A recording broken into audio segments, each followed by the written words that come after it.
Yo, yo, yo. Another guitar lesson. And these lessons here that I've been doing lately were just kind of nice, short and sweet lessons. We're just diving into the caged, but we're diving into each shape of the caged one at a time, and we're checking out basically what's going on in regards to the triad and the pentatonic scale. Now there's more to it than that, but this is just kind of your run-of-the-mill, just cover all the bases you need to know to start, and then down the road we'll start tackling more notes like the major scale and maybe some modes as well, just to show you how they all really fit into the caged system. So E shape, the one we learned first, really.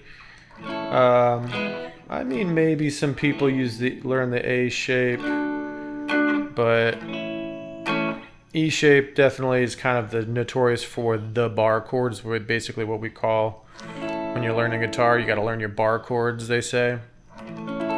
Technically, all the caged shapes are bar chords, but this is the one that we learned first. And it's nice. We've got the root right there, just sitting right there. And this is going to be A major. And you can see the shape, obviously, resembles our E major open chord. Okay. The triad. So the triad, we have to grab this 3 over here. That's the only note that really doesn't sit in the chord. So if we want to arpeggiate the triad, we've got 1, 3, 5, 1, 3, 5, 1. Gonna grab a 3 over there, you can. It's not in the shape technically. But you got 1, 5, 3, 1, 5, 3, 1. It's good to be aware of when you get to the top of the guitar where the next note is, because eventually that's going to be how you start connecting these shapes. That's going to be part of the D shape over there, right? Now back to the E shape. Once you see the triad, now I'm going to say this probably as much as possible, just because it's worth restating over and over again. Music theory, music in general, learning in this way is comprehensive. So if you don't know where the triad, the 1, 3, 5 are, it's going to be hard to find the 6 and the 2, which is what we're going to do to get the pentatonic scale. So the major pentatonic scale is just the triad plus the 2 and the 6. We get the 1, 2, 3, 5, 6, 1, 2, 3, 5, 6, 1. And then there's another 2 on top. And also another thing worth stating is that I like to, when practicing, end on the 1 for your scales. I don't necessarily do that much anymore because I've been playing for a long time. But if you're learning, if you're beginning, and you're still kind of getting some of this stuff under your fingers and your ear, you're training your ear, really important to understand, like, this is basically a musical sentence.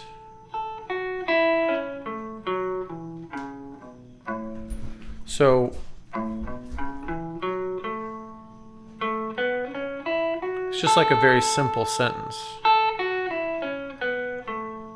You got obviously a beginning, middle, and an end. So just take a look at that. And what else could we talk about with this E shape? I mean, one thing that I like to do, since it's just most of you probably use this shape here if you've been playing for a little while, a really fun exercise for this would be to do something like A, and let's say go down to G. Just go a whole step down, back to up here, and then we can start to like say some things with. Let's do the triad first. So triad would be.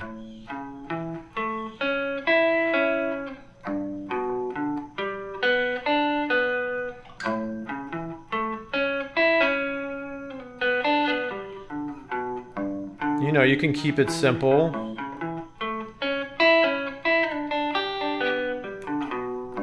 I'm kind of moving around a little bit, but you can just go up and down, but you can start to really come up with some cool melody lines like that, right? Also, just use the pentatonic scale for both of them. So we got A, G, now pentatonic lick, and then G pentatonic lick.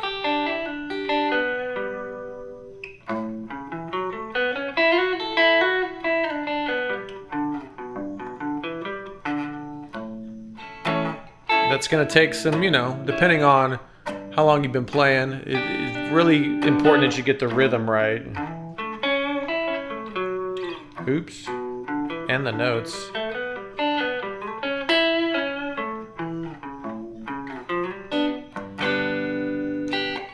So anyway, you can see that's a really good exercise, and that'll help you make it musical. It'll also help you just see kind of caged in action. We got 2 E shapes, just an A major and a G major.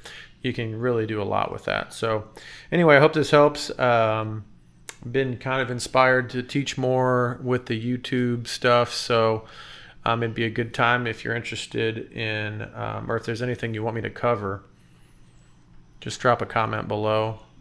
Also, I do have some openings for online lessons. Not a lot, but I will be still taking students. I'm not completely full. So if you're interested in that, definitely hit me up. But I hope you're well. Peace.